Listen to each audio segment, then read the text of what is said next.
Brandon Coe is our guest. Cozy, what's going on, man? It's been quite a while. We had you during our COVID shortened year, and then you went back to the OHL. You had a fabulous season. But first of all, thank you for the time. But how are things going? Yeah, thanks for having me. It's been pretty good. I got to be home for a few days now, sort of settle in before the off season kicks in. But it's definitely nice to be back home after a long year, and I'm looking forward to what's to come in the next chapter here. Yeah, I'm sure it's been a bit of a whirlwind for you because you just finished up your junior career. We were just talking offline a little bit. You live at a billet's house during the regular season, but you aren't going back to North Bay. So you had to move out all your stuff. So I'm sure it's been a bit of a whirlwind for you over the last handful of days or so. But have you had a chance to kind of reflect on the season that you just put together? I know you guys were eliminated from the playoffs maybe a little bit earlier than you hoped. But you had over 100 points. You were the OHL Overage Player of the Year. You were named the Sharks' top prospect of the year. I mean, these are big, big deals. This is coming off a season in which you played in the AHL. So have you had a chance to kind of reflect on what just transpired over the last season?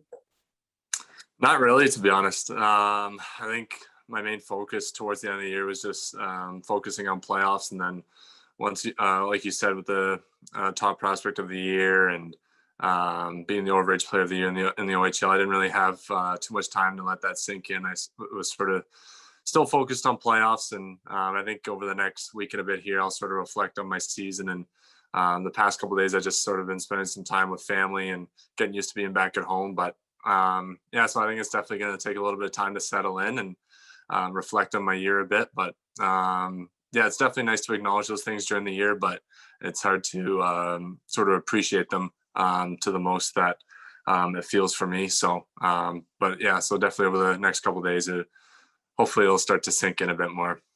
You had over 100 points. That's only happened a handful of times in battalion history, and that's a big deal. You led your team in scoring, one of the top players in the OHL. I know going back after playing in the AHL, playing playoff games in the AHL, and then going back to the OHL, I know the mentality for yourself individually and then for the organization. We want this player to go back and we want him to dominate. And that's exactly what you did. So to get to the 100-point mark, you ended up with 101 points during the regular season. I know you said you haven't had a chance to reflect, but that's got to be a pretty big deal to get to triple digits when it comes to points and kind of accomplish and check off multiple boxes going back to the OHL.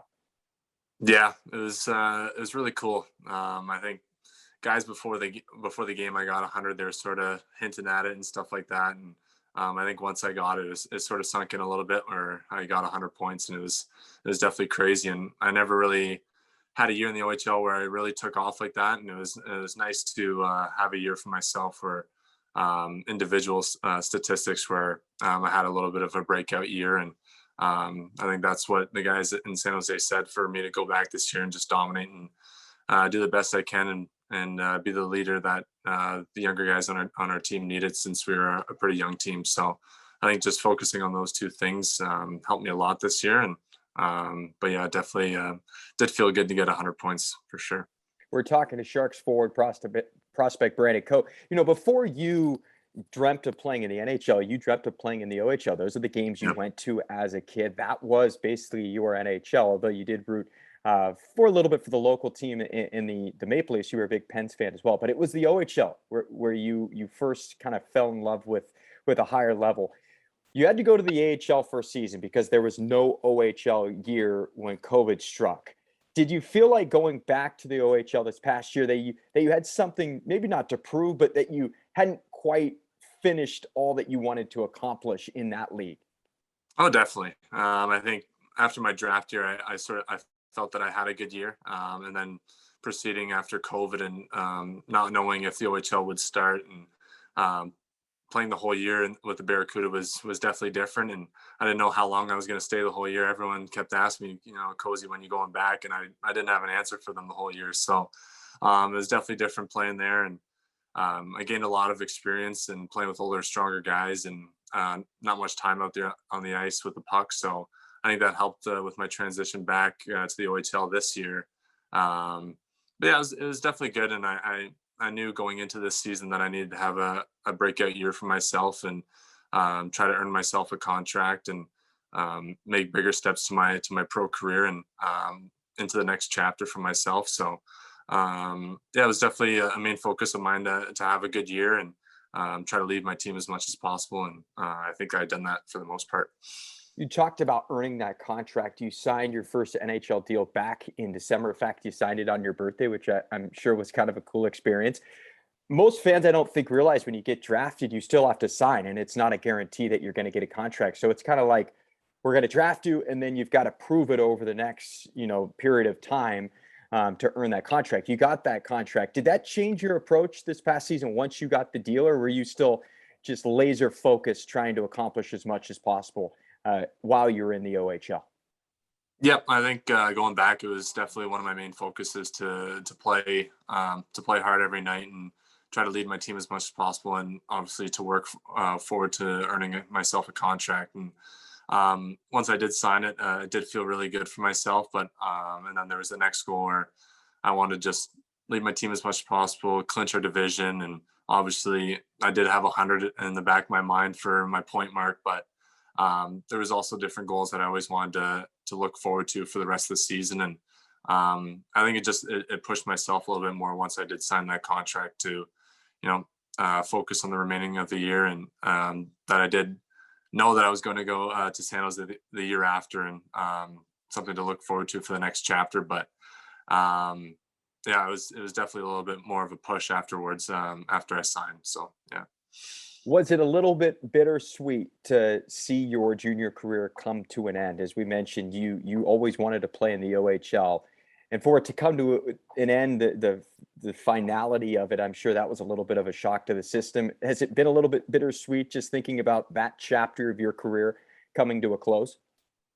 Yeah, it was definitely sad. There's a few guys on that team, like Mitch Russell, actually, he got traded there my second year in the OHL. So we spent a lot of time together over the years in North Bay. And once the buzzer went off after the third period in that final game there, it definitely did sink in a bit. It's just, wow, like, I'll never play in this rink again. I'll never play in the league again. So it was definitely different. And, you grow so tight to those guys over the years, and especially with the younger guys. I think we had a pretty close group in North Bay this year. So it was definitely tough to leave the ice after that game. And, think about all my memories and big games I had in the rink there in North Bay, and saying bye to the fans as well. They had a great impact on me, and they provided us with a lot of strength over the time there in North Bay and over the games. So it's definitely tough to say goodbye, but I know I created a lot of memories for myself and my teammates in that rink. So it was a good 5 years there.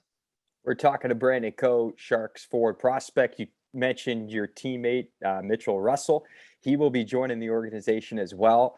When did you find that out? I'm sure that was an exciting development for you. Were you one of the people that he reached out to? And give us a little bit of a scouting report for people who don't know about his game. What type of player is he? I'd say he's a pure shooter. I'd sort of compare him to maybe a Blickfield or something like that. A guy that loves to shoot the puck, and a guy that plays hard every night. He always brings the energy for our group in North Bay, and I know he's going to bring that to the San Jose organization. So he's definitely a guy that brings energy every night and loves to shoot the puck. So he does have a good scoring touch, and hopefully he'll continue that with San Jose. Well, you had 67 assists this past year, 28 of those on the power play. So you really became a playmaker in your own right. I'm sure you set him up for quite a few goals this past year. Are you hoping that built-in chemistry is going to help you guys maybe going into next year? We'll see what team you end up on, whether it's the big club or with the Barracuda. Do you think there'll be some instant built-in chemistry that maybe help you guys going into next year? Yeah, we'll see. I know we do have good chemistry. We're playing on the same line for probably the last 2 or 3 months there of the season, and in playoffs as well. So we'll see if the chemistry continues to the next level. It's a different game in the AHL and in the NHL. So we'll see if we're still gelling out there and making plays together. So I know there'll always be some chemistry there, but you never know how it translates to the next level. So I'm looking forward to see if we end up on the same line, or what plays out in the camps to come.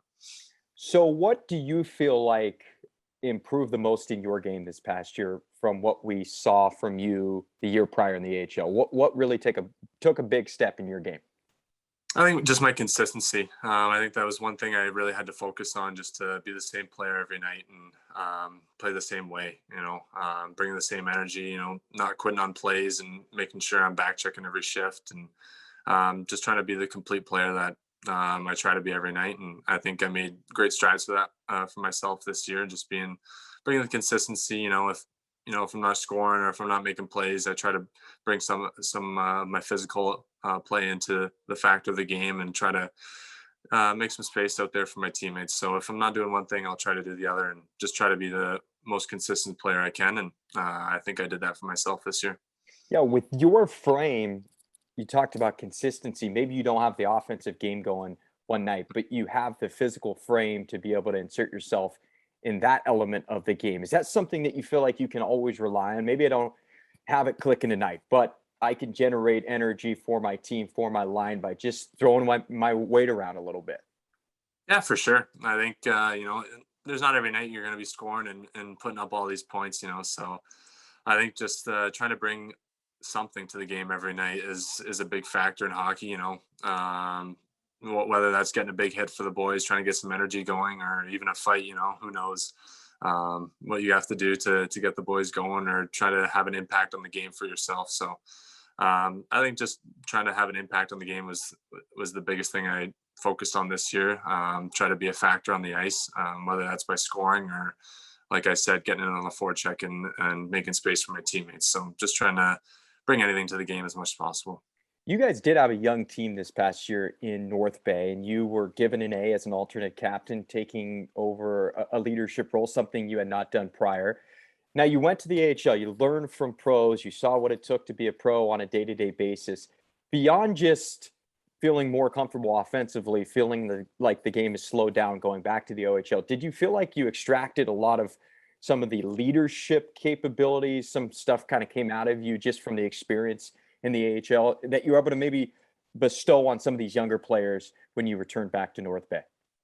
Oh, for sure. I think a lot of younger guys coming in, they expect success right away, and it takes time to develop and get used to the OHL. And I think for myself last year, going into the AHL, playing my first few games, I sort of expected my game to translate right away, and that definitely wasn't the case. And it took me a while to get my feet under me and start getting used to the speed of the game and the space out there. And I think I leaned a lot on the older guys like Jacob Megna, for an example, and Jake Middleton that's now gone. But those were two guys I really stuck close to my first year with the Barracuda last year. So I think just, trying to keep the younger guys grounded and making sure that, they're okay, and being a good leader out there, and try to tell them that, it takes time to get your feet underneath you and get used to the hockey going into the OHL. So I think bringing those leadership aspects to the game, I think helped a lot for our team and brought us a lot closer. So yeah, just try to bring those things in. They've got you listed on the OHL website around 6'5", a little over 200 pounds. These off seasons give you the opportunity to maybe gain weight for guys who feel like they need to add on weight. Mm-hmm. Where do you feel like your window is? Where are you at your best from a physical standpoint, where you're still fleet of foot, but you also have a physical element to your game as well, just simply based off of your frame? Right. I feel good right now, but you always want to get stronger and bigger. So I think probably a right cushion for me would be around, like, I don't know, maybe like 210, 215. It's hard to put on, 20 pounds in one summer, but I'll try to put on 10 to 15 pounds will be good. And, try to eat as much chicken and pasta as much as possible in the summer from my mom. So, I'll try to put on as much weight coming into camp as possible, but, I also want to stay agile and be the smooth skater I am. So try to put on some weight, but I also want to keep the speed. So, yeah. You mentioned your mom, and you're back home now for the last few days after returning from North Bay. Has your mom been cooking you a lot of meals? And I know your billet families take care of you, but I'm sure when you return home, mom's ready and welcome you. But has she been keeping you pretty full? Oh yeah. I think I've said it on multiple interviews that I love my mom's favorite meal is her chicken parm. I haven't got it yet, but I know it should be coming in the next couple of days. But I love her cooking, and you definitely miss your mom's cooking when you're away from home, and it's always nice to get a few home cooked meals So yeah, during this summer, hopefully I can get a few chicken parms in me, put some pounds on, and then learn the recipe for myself so I can keep it moving down in San Jose. We're talking to Brandon Coe, not trying to get too far and ahead of yourself, but it's going to be a big offseason for you. You're officially going to come full-time pro. You'll go into this offseason. You'll be in San Jose for development camp. You'll be there for training camp as well. As you look at this upcoming year, I don't know if you've set any expectations or any goals for yourself, but looking at the organization, you're filling a unique role with your size. We talked about it a little bit, and you being a power forward. A lot of the big prospects within the organization, I would say, are on the smaller side, including many of the guys that were drafted in your 2020 class. So as you look at maybe the potential of getting games this year with the Sharks or competing during training camp, do you feel like you fit kind of a unique role that there aren't a ton of you going into training camp? Yeah, for sure. I like to consider myself a skilled power forward and a guy that uses his size. So I think I'm a guy that would complement those small skilled guys really well. I still think I can make plays with them and move out there just as fast as them. But I think it's nice to have a combination of bigger and smaller guys on a line. And I know I played with Bordelot and Eklund in camp and development camp this past year, and I think we gelled pretty nice out there together. So I like to think I can complement those small skilled guys pretty well. And but who knows? We'll see what happens and what line pairings are brought into camp here. But yeah, so we'll see what the future holds. What are your goals this year during the offseason? The offseason always provides kind of a template for players to really excel in a certain area. You mentioned maybe getting bigger and stronger. Is anything from a gym on ice perspective that you really want to take advantage of this time before things start to ramp up again? Yeah, like you said, I just want to get bigger and stronger, and also maintain my speed. So just try to put on some weight and increase my strength in the gym, but also on the track in the summer, just try to maintain my speed as much as possible. And then with the on ice, I always like to work on my shot and try to get my release as quick as possible because, like you said, the next level, the time and space speeds up actually, and you don't have as much time with the puck. So try to get my shot off a little bit quicker and try to have a little bit of deception on it and try to fool the goalies is something I like to work on the ice, and then going back to in the gym, just trying to get bigger and stronger, obviously. So yeah. I know the Leafs are right in your backyard, and you've talked before that, as a kid, your favorite player was Sidney Crosby. But now that you've surpassed Sidney from a physical standpoint, is anybody that maybe fits your prototype that you've been watching over the last couple of years as maybe something you can model your game after, or try to take a few pieces from a player's game? Is there anybody specifically that you kind of look at as somebody that you could try to mold your game after?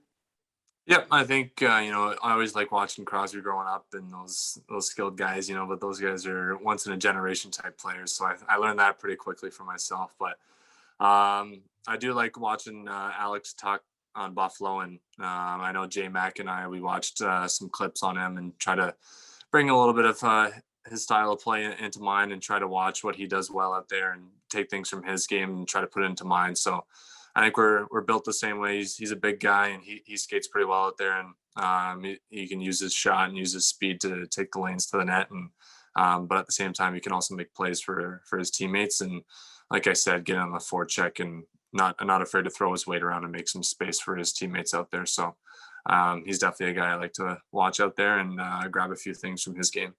I know Sharks fans would love to have another Alex Tuck in the organization. Obviously, he was in Vegas for those years and always seemed to elevate his game when he was playing San Jose. You mentioned John McCarthy. He was in a role as a development coach over the last couple of years. He came and visited you at one point as well during your season. Now he's going to take over a new role. Head coach of the San Jose Barracuda, could potentially be your head coach this upcoming year. Just in your short experience with J Mac, what makes you think that he's going to be a good head coach at the AHL level? Oh, he's awesome. I think what you look forward to in this generation is a player's coach and a guy that you're not afraid to talk to. I think in previous coaches I had, older coaches, you're sort of intimidated by them. Ask for feedback or go have a little chat with him. But I think J Mac's really a personable guy and wouldn't be a hard guy to talk to if you want some feedback or trying to look for different things to help your game. And I think I didn't get to talk to him a whole lot down in San Jose the past year, but we did have a lot of time on the ice together working on some drills and trying to elevate my game before practice with the skills and stuff like that. So I think he earned the role, and definitely looking forward to what he can bring. Have you watched any of the NHL playoffs so far? And if so, I know the Pens are out, the Leafs Yeah. are out, but Yeah. is there anybody that you're pulling for now that we're down to the final four? I'm not really pulling for anyone, but I definitely I do like watching the Rangers. I work out with Barclay Goodrow in the summer, so I'm always rooting for him and trying to cheer him on while he's on the ice. And he's a great guy to work out with in the summer, and I see how hard he works, and he definitely deserves all the success he's had. And another team I like to watch is Tampa.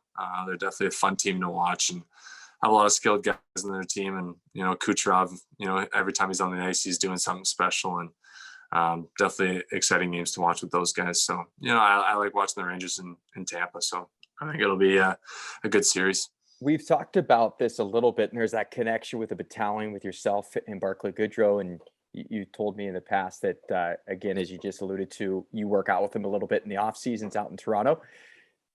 Do you think there's comparisons between your game beyond just the fact that you both play for the same OHL club? I actually went and looked at his numbers in his final season of junior. You guys had similar amount of goals. You surpassed him quite a bit in terms of assists, but do you see any comparisons in your game? And are there things that, just watching him in the playoffs, because he's become such an effective playoff player, is there things you can take away from his game as well?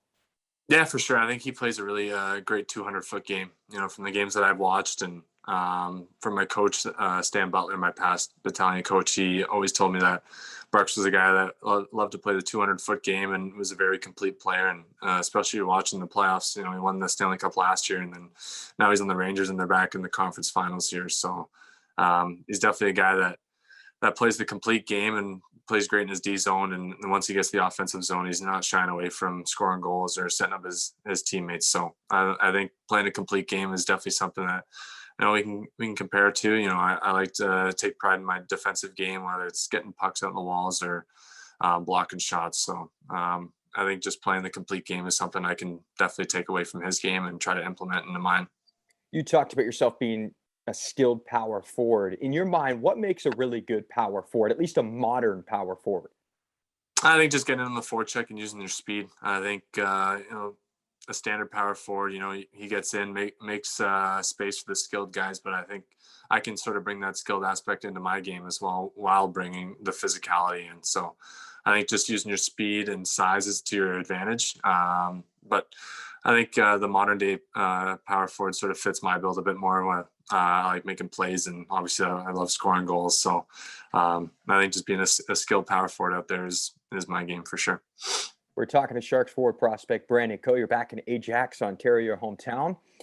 Have you been able to catch up with friends, or are you still just kind of adjusting to getting back home and just trying to settle back into the offseason?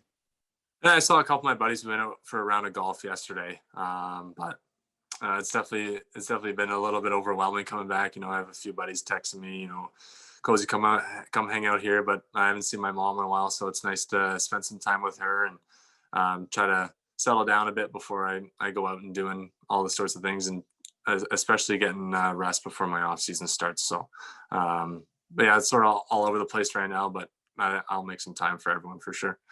Your 2020 draft class, most of the members in that draft class are going to be entering pro this year as well. Potentially Ozzy Weisblatt, Tristan Robbins, Thomas Bordelot, we saw a little bit last year with the Sharks, Gushchin, Rask, all those guys part of that draft class. Is it exciting now that you're turning pro and that these guys that you were selected with are going into this same chapter in their careers? Is it fun because you guys have that kind of connection being part of the same class? Yeah, I think it's awesome. I spent a lot of time with Ozzy. He was with the Barracuda before the WHL started, so we got to spend some time together, and we grew pretty close. And it's definitely excited to have all these guys come down at the same time to San Jose. I think it's going to be a nice young core that we have, and definitely, hopefully, a bright future that we can bring to San Jose. And yeah, along with Russ as well, he's coming down. So it was definitely nice hearing the news of that. And But it's nice going to San Jose, knowing a few people and seeing familiar faces with previous camps. And I got to spend the year with San Jose, so I know everyone for the most part. So it's definitely a little bit easier going into my first year pro and knowing a couple of familiar faces. You were part of that kind of historic draft for the Sharks, 9 forwards taken in the same draft. Is there Mhm. anything internally from like a competitive standpoint that makes you want to be one of the best from that draft class, especially given the fact that there was 9 total forwards drafted from it?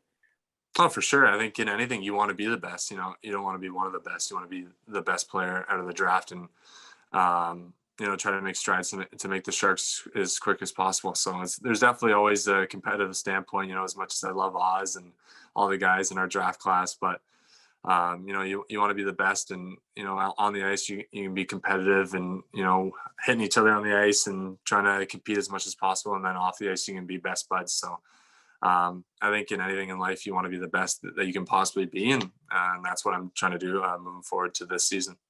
So beyond just training, you mentioned golfing a little bit, catching up with some friends. What are some things in the off season that you always like to make sure that you do just to kind of reset, recalibrate before another long grind of a season? I love the chiropractor. I started going there pretty young, and I don't know what it is about the cracking and trying to loosen up my joints and whatever, but it feels like it resets my body every time. And going for a massage as well. Just trying to get a couple of those appointments in before the long grind starts again. And I know it probably doesn't help the body, but I love playing golf. I find it very soothing on the golf course, whether it's just hanging with buddies, playing, throwing on a playlist, and just playing around a golf. I think it rejuvenates your body a little bit. Staying away from the ice a little bit, playing some golf and working out definitely helps refresh the body before you jump back on the ice. Are you looking forward to getting back to San Jose and back to a climate that you can play golf all year long? 100%. I think that was the best thing about being in San Jose when the OHL didn't start. I had 4 or 3 years in North Bay with the -20, -30 winters. So it definitely wasn't fun in those cold climates. But coming down to San Jose next year where it's sunny and beautiful outside every day, it's definitely uh, more enjoyable to come to the rink in shorts and a t-shirt for sure. We all are hoping that you don't play any games in the AHL and that you can make the Sharks out of camp. And I know you're going to go and put your best foot forward. But as you look at the Barracuda, being the fact that you've already played with the team, but you played a season in which the club started the entire or the first month or so on the road, then you come back and you're playing in an empty building. The fact that the club's getting its own arena this upcoming year, it's really going to build out its own identity. Is that an exciting development for you? Knowing that it's going to be a completely different experience. Although you know many of the members of the organization, it's going to be a completely different feel for you going into this upcoming year. Yeah, I think it's definitely really exciting. I've seen some pictures on Instagram and stuff of the new rink, and saw the other day. I think the seats were going in, so it's definitely coming together. And I remember at the practice rink there last season, construction had just begun pretty much, and I think they made some rapid process with it. And from the pictures, it looks really nice, and it should be a nice little refresh that we have our own rink. And yeah, I think it's going to be a nice atmosphere for the fans to come into and for us to play in. So I think it's definitely cool. Okay, I got one more for you as we're talking to Sharks forward prospect Brandon Coe. Looking in next year, have you had a chance to pick out who are going to be your roommates? Have you been in chats with any of the guys? I know you're close with Ozzy, but have you talked to any of the guys about who you're going to be living with, maybe where you're going to be living? You don't need to divulge that, but has that come down the pipe yet? A little bit. I think myself, Ozzy, and Merckx have talked about living together since last year, actually. So I knew Oz and I, once I got sent back to junior, Oz and I knew we were going to come to San Jose the same year. So I think we pretty much decided that we would live together. And I lived with Merckx when the OHL season got canceled. So it was definitely fun living with him. And I think the three of us together would have some fun together, and definitely a different atmosphere rather than living at your billets. You're on your own and just living with the guys. So I think I'll be living with those two, but you never know. We'll see what happens. So it's definitely something to think about for sure. Do you think you're going to have to learn a little bit of sign language if you're living with Ozzy? Yeah, maybe I think if he's on FaceTime with his mom or something, I'll start to pick up on some words, and I think he's only taught me the bad words so far. So, but hopefully I'll be able to pick up on a few more. Well, good stuff, man. We're really excited for you to join the full on a full-time basis this upcoming year, and obviously for all your success this past season and finishing your junior career the way that I could have only imagined that you hoped that you would. So, congratulations on the great season. We look forward to seeing you at development camp, and thank you again for the time. Yeah, thanks, Nolly. I appreciate it.